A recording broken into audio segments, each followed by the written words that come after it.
अस्सलामु अलैकुम वरहमतुल्लाहि वबरकातुहू। हज़रत इमाम शाफी रहमतुल्लाह अलैह के बारे में आता है कि उनसे किसी ने पूछा, क्या दुरूद पाक का कोई खास फायदा तुमने खुद अपनी जिंदगी में देखा? तो फरमाया, हाँ, जब भी किसी मुश्किल में फंस गया, जब भी कोई मसला हल ना हुआ, मैंने दुरूद शरीफ पढ़ना शुरू कर दिया। जो काम महीनों में हल ना होता वो लम्हों में आसान हो जाता।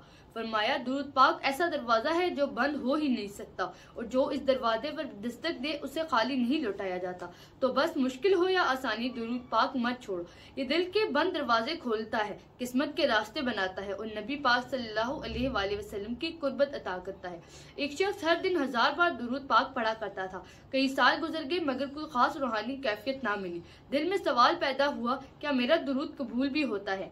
एक रात ख्वाब में नबी पाक सल्लल्लाहु अलैहि वसल्लम की ज़ियारत हुई। आप सल्लल्लाहु अलैहि वसल्लम ने मुस्कुरा कर फरमाया, तुम्हारा हर दुरूद मेरे पास पहुंचता है, तुम्हारा हर सलाम मुझ तक आता है, तुम रुके मत, हम तुम्हें देख रहे हैं। जब आंख खुली तो दिल सुकून से भर चुका था।